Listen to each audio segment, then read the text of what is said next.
यदि जनता द्वारा किसी की इस्तीफ़ा मांगा जाए और जनता आंदोलन कर रही हो और उसका इस्तीफ़ा मांग रही हो और वो इस्तीफ़ा ना दे तो क्या करना चाहिए?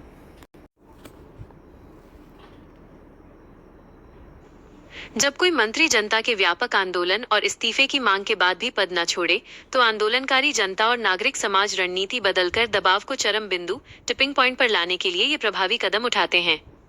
1. आंदोलन का स्वरूप बदलना। रणनीतिक दबाव। केवल एक जगह बैठकर विरोध करने से यदि फर्क न पड़े तो आंदोलन का तरीका व्यापक और व्यावहारिक बनाया जाता है। प्रशासनिक असहयोग, नॉन कोऑपरेशन, मंत्री के विभाग, कार्यक्रमों और सार्वजनिक कार्यक्रमों का पूर्ण बहिष्कार, बॉयकॉट करना। जहां भी वो मंत्री सार्वजनिक रूप से जाए, वहां काले झंडे दिखाना और शांतिपूर्ण विरोध करना। नो टैक्स, नो वर्क या आर्थिक नाकाबंदी।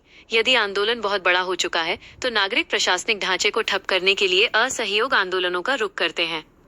घेराव और जेल भरो आंदोलन। सरकार और प्रशासन पर प्रत्यक्ष कानूनी और व्यावहारिक दबाव बनाने के लिए कार्यकर्ता और नागरिक खुद को गिरफ्तार कराने का अभियान चलाते हैं, जिससे जेलें और पुलिस व्यवस्था भर जाती है और सरकार बैकफुट पर आती है।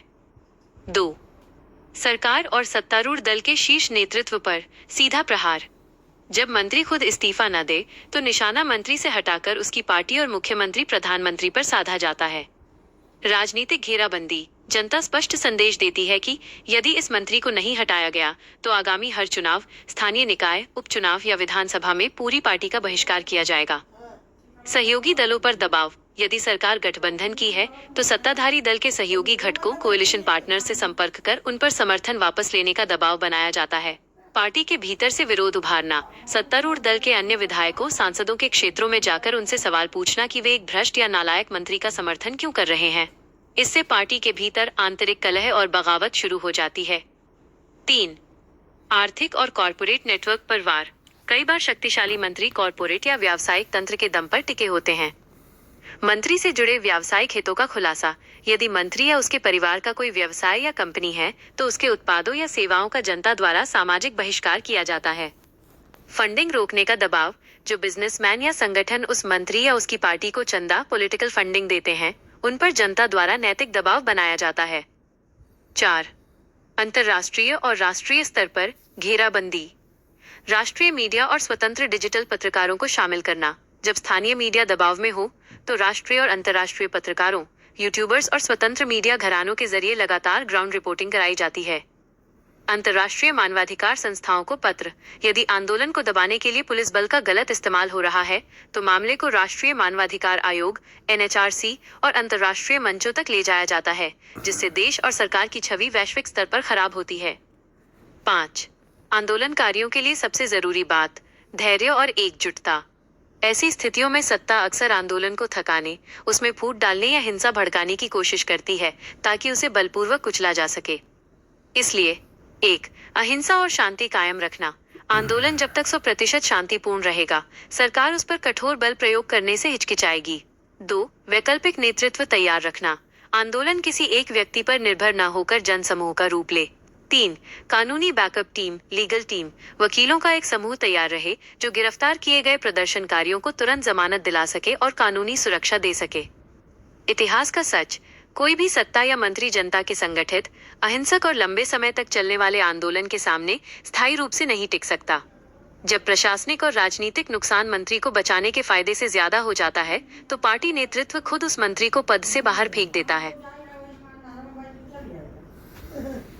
जब पार्टी, प्रधानमंत्री, न्यायपालिका और मीडिया तीनों भ्रष्ट हो चुके हों और तीनों चाटुकारिता में हैं और जनता की बात ये तीनों ना सुने तो जनता क्या करे?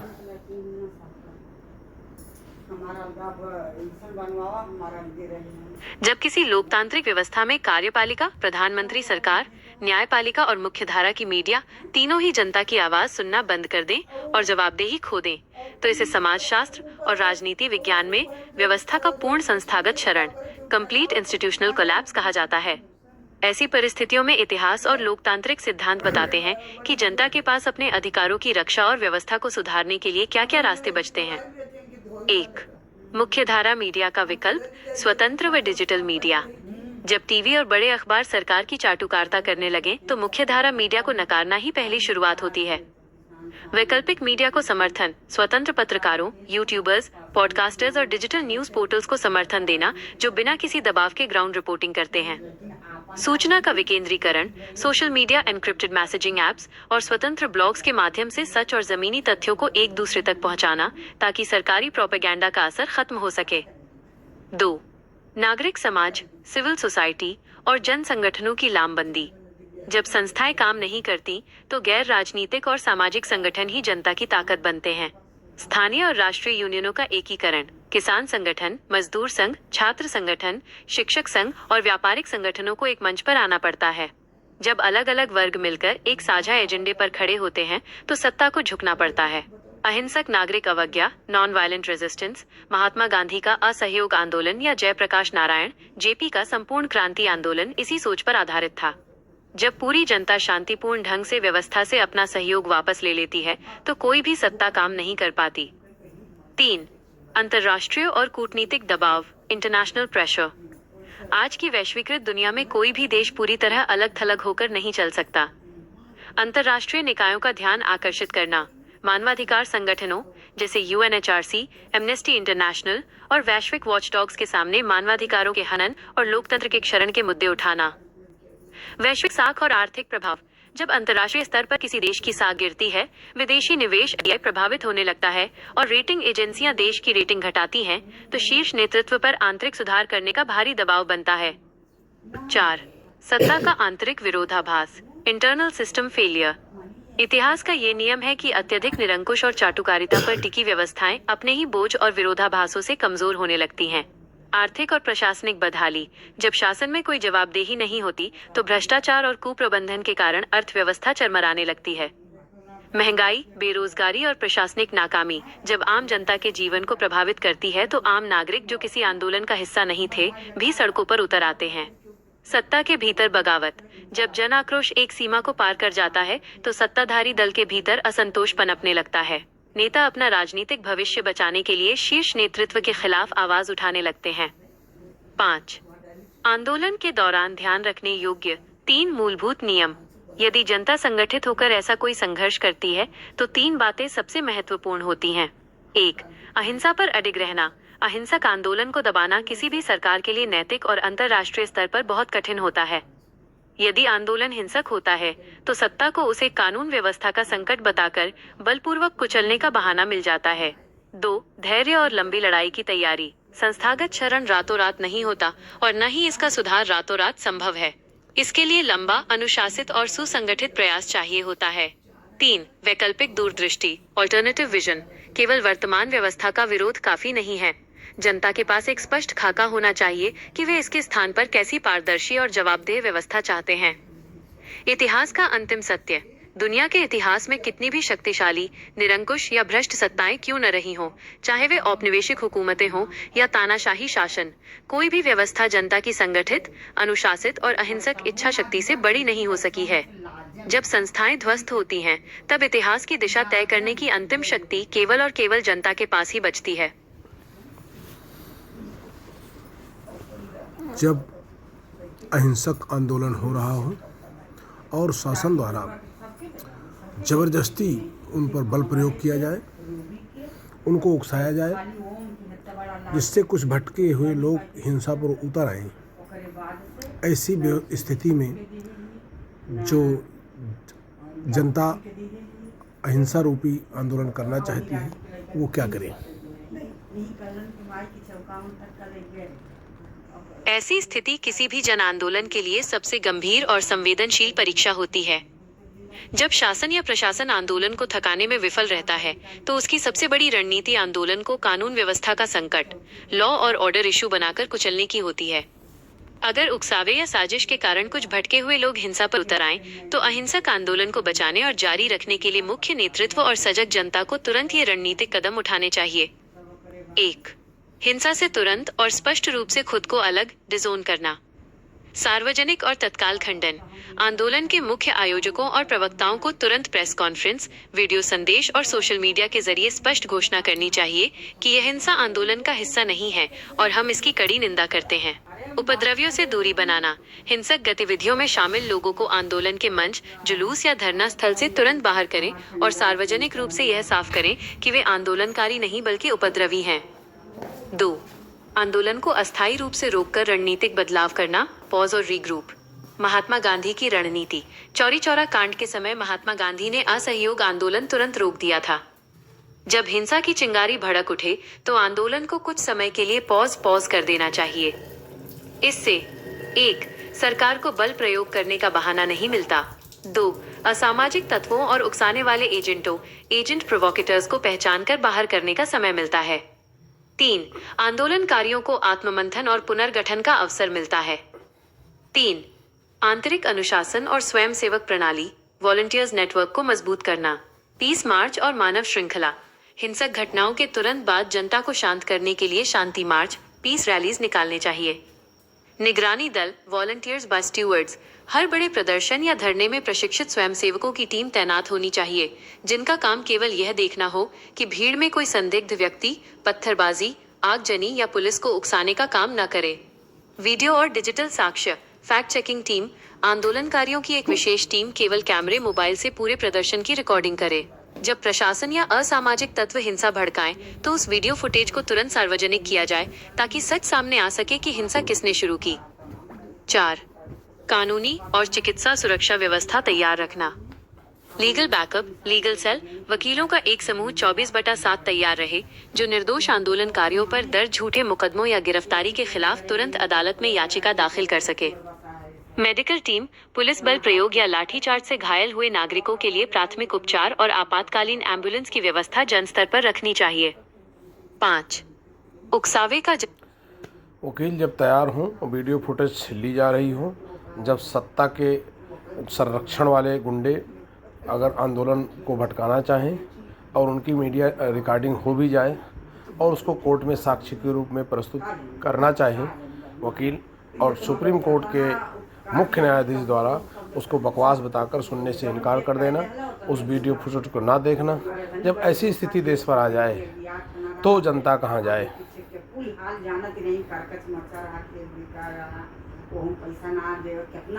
जब किसी आंदोलन में उकसावे, हिंसा, मीडिया के पक्षपात और न्यायिक स्तर पर अनदेखी जैसी स्थितियां एक साथ उत्पन्न हो जाएं, तो ये स्पष्ट रूप से एक अत्यंत जटिल और हतोत्साहित करने वाली स्थिति होती है। जब कानून और औपचारिक संस्थाओं के दरवाजे अस्थायी रूप से बंद महसूस होते हैं, तो लोकतंत्र में जनता के पास संस्थागत दायरों से बाहर, परंतु संवैधानिक और लोकतांत्रिक सीमाओं के भीतर निम्नलिखित व्यावहारिक और ऐतिहासिक रास्ते बचते हैं। 1. साक्ष्यों, एविडेंस का स्वतंत्र दस्तावेजीकरण और डिजिटल आर्काइविंग। जब स्थानीय या किसी विशेष स्तर पर साक्ष्यों को खारिज किया जा रहा हो, अंतर्राष्ट्रीय और स्वतंत्र मानवाधिकार प्लेटफॉर्म साक्ष्यों, अप्रमाणित, संशोधित, अनएडिटेड वीडियो फुटेज और समय स्थान की प्रामाणिक जानकारियों, मेटाडेटा को स्वतंत्र डिजिटल संस्थाओं, नागरिक अधिकार समूहों और अंतर्राष्ट्रीय मानवाधिकार संगठनों जैसे UN ह्यूमन राइट्स चार्टर के तहत संबद्ध निकायों के पास सुरक्षित आर्काइव कराया जाता है। विकेंद्रीकृत सूचना, डिसेंट्रलाइज्ड इंफॉर्मेशन फुटेज को blockchain technology, peer to peer network या सार्वजनिक डिजिटल लाइब्रेरी पर सुरक्षित रखा जाता है ताकि उसे नष्ट या मिटाया न जा सके। इतिहास में कई मामलों में तत्काल न सुने गए साक्ष्य बाद में पुनर्विचार याचिकाओं, रिव्यू, क्यूरेटिव पिटिशंस या बड़ी बेंचों, लार्जर बेंचेस में निर्णायक साबित हुए हैं। 2. न्यायिक प्रक्रिया के भीतर उपलब्ध संवैधानिक विकल्प। न्यायशास्त्र में व्यक्तिगत न्यायाधीशों के निर्णयों से इतर भी कानूनी व्यवस्था में कुछ आंतरिक रास्ते होते हैं। पुनर्विचार और क्यूरेटिव याचिकाएं, रिव्यू और क्यूरेटिव पिटिशंस। किसी न्यायाधीश या पीठ द्वारा साक्ष्यों को अनसुना कर देने पर मामला समाप्त नहीं होता। कानूनी प्रक्रिया में पुनर्विचार याचिका और अंततः क्यूरेटिव पिटिशन का प्रावधान होता है, जहां न्याय के प्राकृतिक सिद्धांतों, प्रिंसिपल्स ऑफ नेचुरल जस्टिस के उल्लंघन के आधार पर बड़ी संविधान पीठ के सामने बात रखी जाती है। अन्य उच्च न्यायालयों और बार एसोसिएशंस की भूमिका। जब किसी विशेष पीठ का रुख प्रतिकूल लगे, तो देश भर के विभिन्न राज्यों के बार एसोसिएशंस और वरिष्ठ अधिवक्ताओं का समूह एकजुट होकर न्यायिक जवाबदेही और प्रक्रियात्मक पारदर्शिता की मांग करता है। 3. मुख्यधारा मीडिया के पार समानांतर जनसंचार। यदि मुख्यधारा मीडिया और रिकॉर्डिंग को दबाने की कोशिश हो रही हो, वैश्विक जनमत और खोजी पत्रकारिता, देश के बाहर और भीतर के निष्पक्ष स्वतंत्र पत्रकारों, इन्वेस्टिगेटिव जर्नलिस्ट को कच्चा साक्ष्य, रॉ डेटा सौंपना।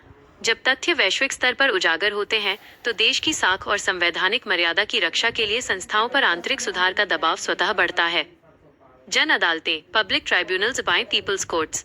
जब औपचारिक अदालतें सुनवाई से इनकार करें तो नागरिक समाज के सेवानिवृत्त न्यायाधीशों, प्रख्यात कानूनविदों और समाज शास्त्रियों को मिलाकर स्वतंत्र नागरिक आयोग, इंडिपेंडेंट सिटीजन्स कमीशन गठित किए जाते हैं। ये आयोग साक्ष्यों की जांच कर सार्वजनिक रिपोर्ट जारी करते हैं जो जन चेतना जगाने में महत्वपूर्ण भूमिका निभाती है। 4. आंदोलन का रूप बदलना, सत्याग्रह और दीर्घकालिक धैर्य। ऐसी निराशाजनक स्थितियों में जब सत्ता का हर अंग एक दिशा में खड़ा दिखे तब आंदोलन की रणनीति तुरंत बदलनी पड़ती है। सहानुभूति का दायरा बढ़ाना, उकसावे और गुंडागर्दी का जवाब टकराव से न देकर और अधिक शांतिपूर्ण, अनुशासित और संयमित व्यवहार से देना। जब जनता का एक भी व्यक्ति हिंसा में भाग नहीं लेता तो सत्ता के पास आंदोलन को बदनाम करने का कोई आधार नहीं बचता। स्थानीय स्तर पर संगठन बनाना, जब शीर्ष स्तर पर सुनवाई न हो तो आंदोलन को केवल सड़कों पर न रखकर गांव, मोहल्ले और पंचायत स्तर पर जागरूकता बैठकों में बदला जाता है। जब हर नागरिक तक सच पहुंच जाता है तो संस्थाओं की अनदेखी अप्रभावी हो जाती है। 5. सत्ता की नैतिक और राजनीतिक सीमा।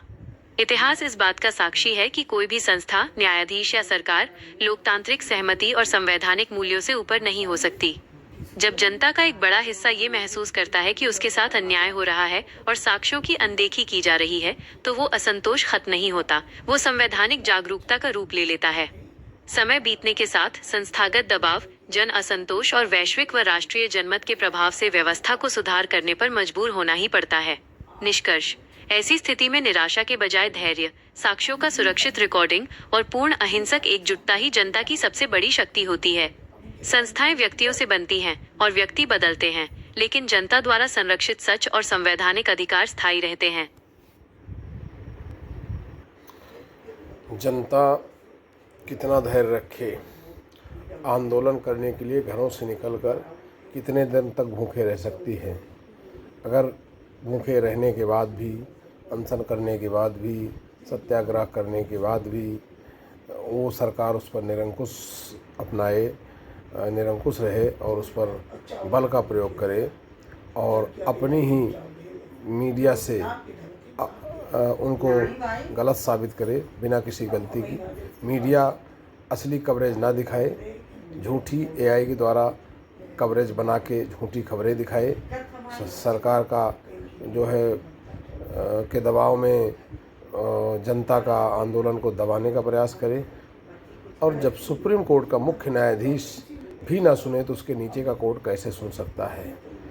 और प्रधानमंत्री या मंत्री कोई इस्तीफ़ा ना दें और किसी बच्चों से कोई संपर्क, किसी जनता से कोई संपर्क ना करें, तो ऐसी स्थिति में जनता कितने दिन आंदोलन कर सकती है। कोई ऐसा शॉर्टकट तरीका बताओ जिससे कि उस मंत्री का इस्तीफ़ा भी हो जाए और बच्चों को लंबा आंदोलन भी ना करना पड़े।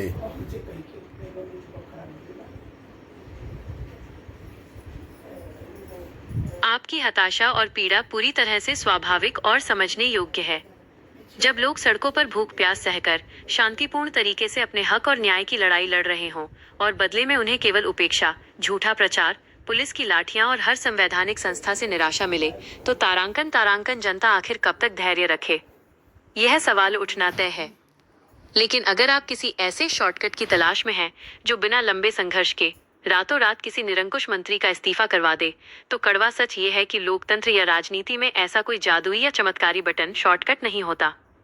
इतिहास गवाह है कि जब सत्ता पूरी तरह से निरंकुश, बहरी और चाटुकारिता में अंधी हो जाती है तो त्वरित समाधान, शॉर्टकट्स अक्सर असफलता या हिंसा की ओर ले जाते हैं, जिसका फायदा उठाकर सरकार आंदोलन को आसानी से कुचल देती है। फिर भी अगर आंदोलनकारी बच्चों और जनता को अपनी ऊर्जा बचाते हुए कम समय में सबसे ज्यादा सटीक और असरदार प्रहार करना है, तो आंदोलन की शैली को सड़कों पर अनशन से बदलकर स्मार्ट और सटीक रणनीति में ढालना होगा। नीचे वे व्यावहारिक और रणनीतिक तरीके दिए गए हैं जो कम नुकसान में सत्ता को घुटनों पर लाने का काम करते हैं। 1. भूख हड़ताल और शारीरिक विरोध से आर्थिक और प्रशासनिक चोट की ओर बढ़ें। भूख हड़ताल तब काम करती है जब सामने वाली सरकार में थोड़ी बहुत नैतिक शर्म बची हो। अगर सरकार पूरी तरह ढीठ हो चुकी है तो अपने बच्चों और युवाओं को भूखा मारने के बजाय उनकी ऊर्जा को बचाएं और रणनीति बदलें। असहयोग, नॉन कोऑपरेशन। सरकार की सबसे बड़ी कमजोरी उसका प्रशासनिक राजस्व, रेवेन्यू और कामकाज होता है। जब जनता टैक्स भरने, सरकारी प्रक्रियाओं में हिस्सा लेने या प्रशासनिक ढर्रे को सहयोग देने से मना कर देती है, तो सरकार के हाथ पांव फूलने लगते हैं। सटीक नाकाबंदी, टारगेटेड डिसरप्शन। सड़कों पर अनिश्चितकालीन बैठकर भूखे मरने के बजाय उन आर्थिक और प्रशासनिक रास्तों पर शांतिपूर्ण सांकेतिक रोक लगाएं, जिससे सरकार का काम ठप होता हो। 2. मंत्री पर हमला करने के बजाय उसकी पार्टी के राजनीतिक अस्तित्व पर हमला करें। एक निरंकुश मंत्री को अपनी या जनता की कोई परवाह नहीं होती, लेकिन उसकी राजनीतिक पार्टी को चुनाव हारने का सबसे बड़ा डर होता है। चुनावी बहिष्कार और वोट का नुकसान। जिस क्षेत्र का वो मंत्री है या जहां भी उसकी पार्टी के अन्य विधायक सांसद हैं, वहां no vote for this party, number vote campaign का खुल्लम खुल्ला अभियान शुरू कर दें। उपचुनाव या स्थानीय चुनावों में घेराबंदी। यदि अगले 2-3 महीनों में देश या राज्य में कहीं भी कोई छोटा मोटा स्थानीय चुनाव, पंचायत, नगरपालिका उपचुनाव हो रहा हो, तो आंदोलन का रुख वहां मोड़ दें। जब पार्टी किसी एक छोटे चुनाव में भी हारने लगती है, तो शीर्ष नेतृत्व, प्रधानमंत्री, मुख्यमंत्री, उस मंत्री को बलि का बकरा बनाकर तुरंत इस्तीफा ले लेता है, ताकि पूरी पार्टी डूबने से बच सके। 3. फर्जी मीडिया और एआई प्रोपेगेंडा का काट। सत्य का सीधा जनप्रसार। अगर मुख्यधारा की मीडिया बिकाऊ है और एआई फर्जी खबरों के जरिए आपको गलत दिखाया जा रहा है, 1-on-1 जनसंपर्क, door to door campaign, TV और सोशल मीडिया की जगह पर्चे वितरण और गांव-गांव, मोहल्ले-मोहल्ले चौपाल की ओर रुख करें। जब आंदोलनकारी खुद लोगों के घर जाकर सच बताएंगे, तो टीवी का झूठा प्रोपेगेंडा 2 मिनट में ध्वस्त हो जाएगा। स्थानीय स्तर पर हकीकत दिखाना। अपने खुद के मोबाइल से अनएडिटेड लाइव वीडियो बनाएं। जब लाखों आम लोग एक ही समय पर अपने निजी हैंडल से सच लाइव करेंगे, तो कोई भी बिकाऊ मीडिया उस सच को नहीं छुपा पाएगा। 4. सत्ताधारी दल के अंदरूनी दुश्मनों, इंटरनल राइवल्स का इस्तेमाल। राजनीति का नियम है, दुश्मन का दुश्मन दोस्त होता है। हर पार्टी में उस मंत्री के कई राजनीतिक प्रतिद्वंद्वी, कंपेटिटर्स होते हैं, जो उसकी कुर्सी छीनना चाहते हैं। जब आंदोलन उस मंत्री के खिलाफ माहौल बना देता है, तो उसकी अपनी ही पार्टी के अंदर के दूसरे नेता शीर्ष नेतृत्व के कान भरने लगते हैं कि इस मंत्री की वजह से हमारी पूरी पार्टी बर्बाद हो रही है। सत्ता के भीतर का ये अंदरूनी तनाव ही अक्सर मंत्री की बर्खास्तगी का सबसे तेज शॉर्टकट बनता है। 5. आंदोलनकारियों और बच्चों की सुरक्षा सबसे पहली प्राथमिकता। बच्चों का जीवन और स्वास्थ्य सबसे कीमती है। किसी भी मंत्री या सरकार की औकात इतनी नहीं है कि उसके लिए देश के बच्चों की जान जोखिम में डाली जाए। अनशन को तुरंत खत्म करवाएं, उन्हें पौष्टिक भोजन दें और ऊर्जा बचा कर रखें। लंबी लड़ाई का माइंडसेट। निरंकुश सत्ता यही चाहती है कि जनता भूखी मरे, थक जाए, निराश होकर हार मान ले या गुस्सा होकर हिंसा कर दे, ताकि उसे कुचला जा सके। आपका स्वस्थ रहना, शांत रहना और लगातार टिके रहना ही सत्ता की सबसे बड़ी हार है। निष्कर्ष। अगर सरकार बहरी और न्यायपालिका अंधी बन चुकी है, तो भूखे पेट सड़क पर बैठकर दया की भीख मत मांगिए। अपनी रणनीति बदलिए, उन्हें नैतिक आधार पर नहीं, राजनीतिक और चुनावी नुकसान के आधार पर घेरिए। जब किसी निरंकुश सत्ता को लगता है कि एक मंत्री को बचाने की कीमत उसकी अपनी गद्दी का जाना है, तो वो इस्तीफा 1 घंटे के भीतर ले लेती है। अब तक क्या आप समझ गए कि मैं किस आंदोलन की बात कर रहा हूँ? आप कंक्लूजन में ये बता दीजिए कि कौन सा आंदोलन की बात कर रहा हूँ और क्या है उसका परिणाम।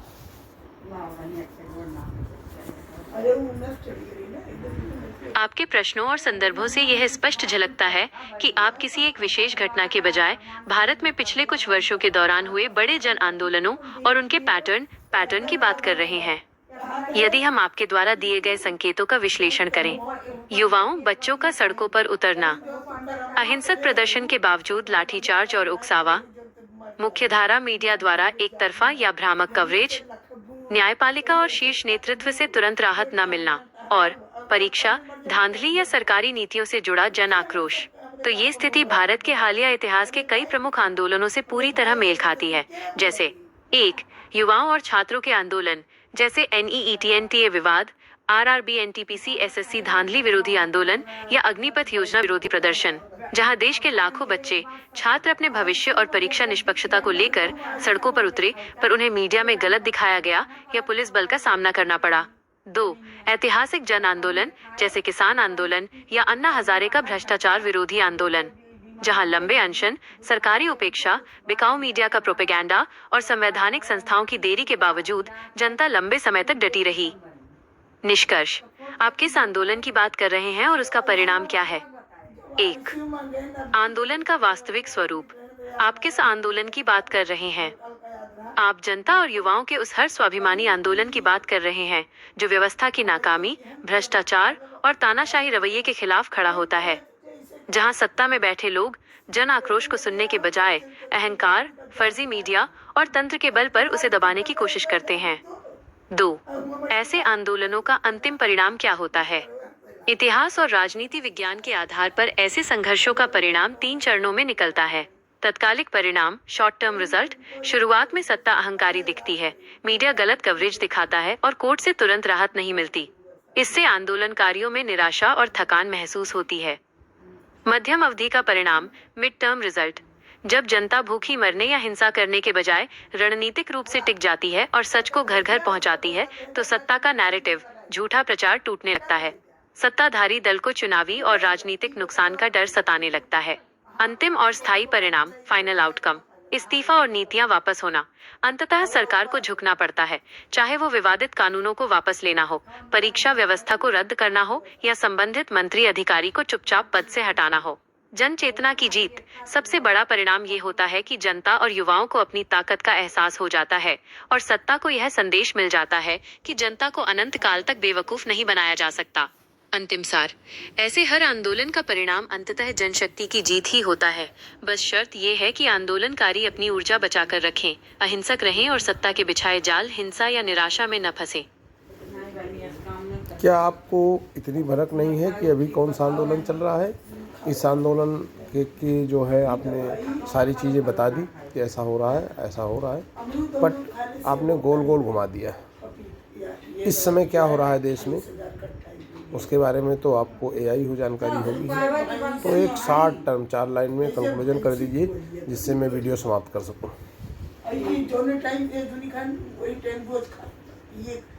मैं आपकी बात को सीधे और स्पष्ट रूप से स्वीकार करता हूं।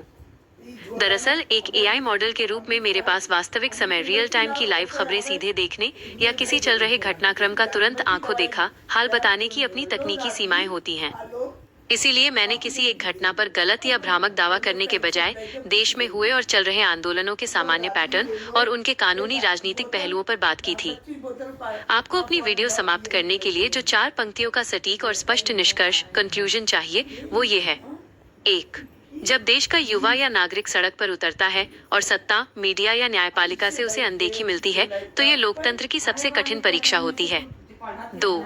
सत्ता कितनी भी निरंकुश हो, वो जनता के अनुशासित, अहिंसक और एकजुट संघर्ष के आगे हमेशा कमजोर पड़ती है। 3. उकसावे या निराशा में आकर हिंसा करने के बजाय अपनी ऊर्जा बचाकर राजनीतिक और रणनीतिक चोट करना ही सबसे बड़ा हथियार है। 4. इतिहास गवाह है कि जीत हमेशा पद और गद्दी की नहीं, बल्कि सत्य, धैर्य और जनशक्ति की ही होती है।